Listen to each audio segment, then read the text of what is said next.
Good morning students.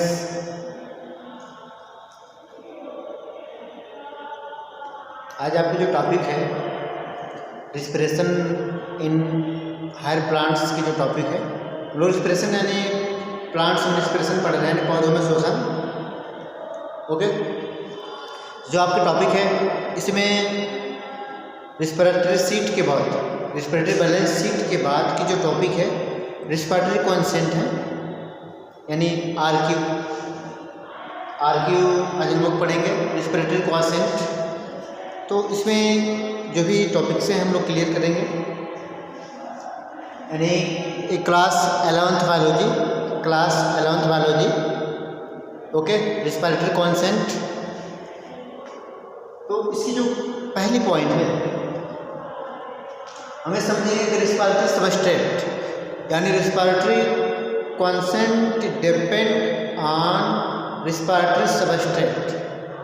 जो respiratory quotient होता है, जो हम लोग आरक्यू भी निकालेंगे, वो खास करके रिस्पिरेटरी सबस्ट्रेट पर डिपेंड करता है।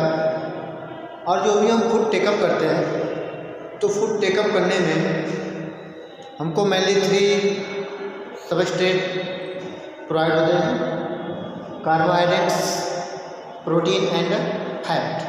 कार्बोहाइड्रेट्स, प्रोटीन एंड फैट जो हमारे मेन रूप से रिस्पिरेटरी सबस्ट्रेट हैं।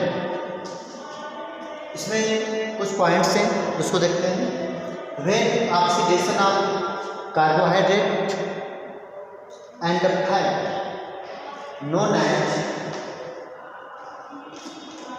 नोन एज फ्लोटिंग रिस्पिरेशन, यानी जब हम अपनी बॉडी में या जो हमारी बॉडी के जो सेलुलर रिस्पिरेशन होते हैं उनमें यदि कार्बोहाइड्रेट्स और फैट का ऑक्सीडेशन होता है तो उस प्रोसेस को हम बोलते हैं floating respiration.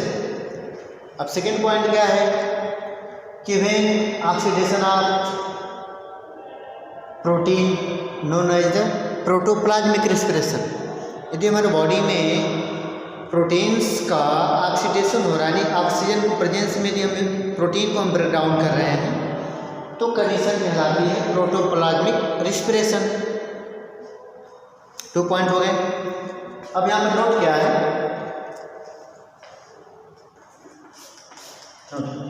RQ depend on respiratory substrate. जो आरक्यू का जो लेवल होता है वह प्लस में जा रहा है, माइनस में जा रहा है, या कम है या ज़्यादा है, इस सारी बातें की जो डिपेंडेंसी होती है वो रिस्पिरेटरी सबस्ट्रेट होते हैं। अभी हमने बताया कि जो रिस्पिरेटरी सबस्ट्रेट है कार्बोहाइड्रेट्स, प्रोटीन एंड फैट। तो ये जो सब सारे ये जो जितने भी सबस्ट्रेट हैं इन पे ही डिपेंड करता है कि रिस्पिरेटरी का जो आरक्यू है वो कितना आ सकता है।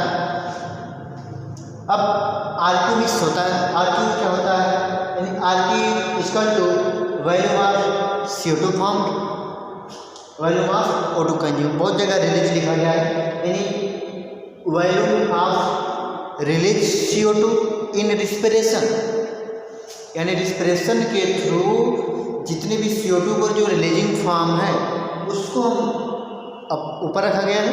और बाई कितना है, वॉल्यूम ऑफ CO2 कंज्यूम, यानी consume CO2 in the during respiration.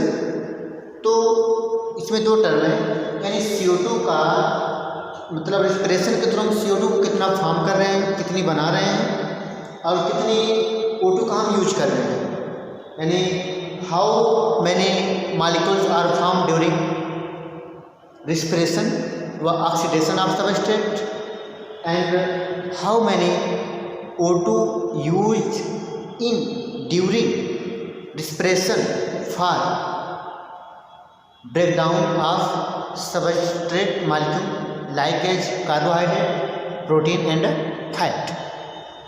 तो सीधी सी बात है कि हमने कार्बोहाइड्रेट को मान लीजिए ऑक्सीडाइज कर दिया। हम लोग कार्बोहाइड्रेट का ऑक्सीडेशन पढ़ रहे थे, glycolysis, acetyl coenzyme, link reaction, Krebs cycle. तो इनमें कितनी CO2 रिलीज हम कर रहे हैं और कितनी O2 को हम फार्म कर रहे हैं, सॉरी कितनी CO2 को हम रिलीज यानी फार्म कर रहे हैं और कितना O2 कंज्यूम कर रहे हैं, इस प्रोसेस को ही RQ बोला जाता है।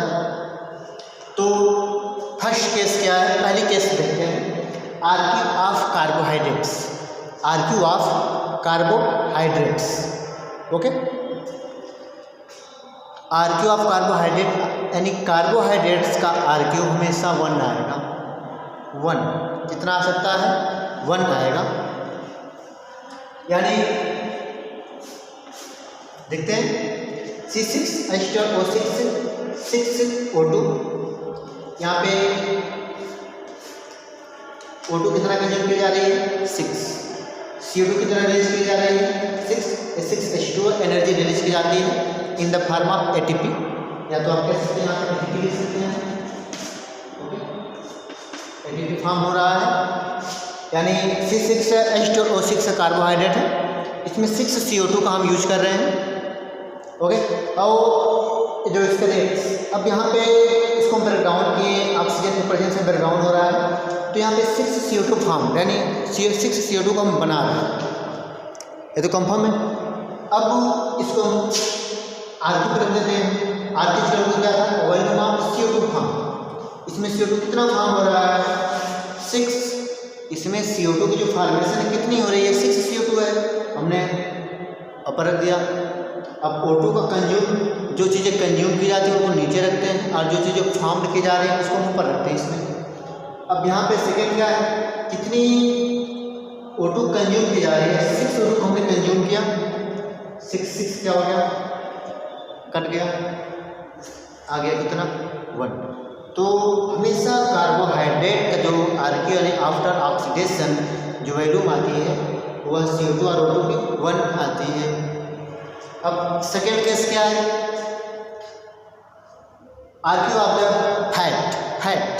फैट यानी वसा बोलते हैं, या हम लिपिड्स बोल सकते हैं, इसको लिपिड भी बोलते हैं। यहाँ पे RQ क्या है, लेस देन 1, क्या है, लेस देन 1 यानी एक से क्या है, हमेशा कम आती है, 0.7 या 0.7 है। अब इसमें एक हम एक फैट ले रहे हैं, ट्रिपामैटिन जो है फैट है, यानी 2C51H96O6, ओके, प्लस 145 O2, यहाँ पे O2 का वैल्यू कितना है, 145 है, और CO2 कितना रिलीज कर दिए, 102 मॉलिक्यूल्स ऑफ CO2 रिलीज किया जा रहा है। तो इसमें CO2 को ऊपर रख देंगे, CO2 का वैल्यूम कम है, O2 का वैल्यूम क्या है, ज़्यादा है, ठीक है। जो इसलिए फैट खाने से बचना चाहिए, क्योंकि हमारे बॉडी में फैट और प्रोटीन को ऑक्सीडाइज करने के लिए हमारे बॉडी में ज़्यादा से ज़्यादा अमाउंट ऑफ ऑक्सीजन का यूज किया जाता है, इसलिए हमारे लिए प्रॉब्लम है, इसलिए फैट ज़्यादा ना खाएं। तो यहाँ पे 102/145 है। अब इसको हम इसे डिवाइड कर देंगे 0.7, इसका वैल्यू कितना आ जाएगा, 0.7 आएगा। तो ये तो फैट का हो गया, ओके। प्रोटीन्स का भी जो वैल्यूम आता है वो भी 0.1 के करीब आता है, सॉरी 0.7, जो प्रोटीन्स का भी 0.7 के ही करीब आता है। अब इसमें एक और आपका बचा हुआ है अनेरोबिक रिस्पिरेशन, हम लोग पढ़ चुके हैं। जब ग्लाइकोलिसिस हुआ, ग्लाइकोलिसिस से हम साइकिल को नीचे लाए थे, 2 molecules of the pyruvic acid, 3 carbon compound मिले थे। उसके बाद जो पायरुविक एसिड है माइटोकॉन्ड्रिया में एंटर करने की कोशिश करती है, जहाँ पर लिंक रिएक्शन होता है। तो पायरुविक एसिड यदि O2 के प्रेजेंस में जा रही है, एरोबिक रिस्पिरेशन, और ऑब्सेंस इन O2 अनएरोबिक रिस्पिरेशन, तो वैल्यूम यहाँ पे देखना है RQ ऑफ अनएरोबिक रिस्पिरेशन। तो यहाँ पे 2CO2/O2 है, 2CO2/O2, यहाँ पे 2CO2 क्या है, O2 है। यहाँ पे अब 2CO2 क्या है, CO2R फॉर्म। जब CO2R क्या फॉर्म, यानी एनारोबिक रिस्पिरेशन में 2 CO2 का फॉर्म होता है, बट वहाँ पे O2 कहीं कंज्यूम ही नहीं की गई थी, O2 का कंज्यूम वहाँ पे हुआ ही नहीं था, इसलिए इसका जो वैल्यू आता है इन्फिनाइट आता है।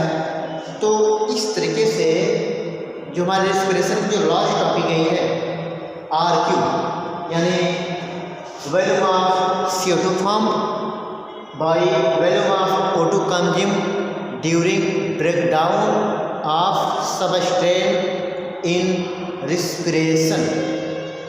तो ओके, थैंक यू।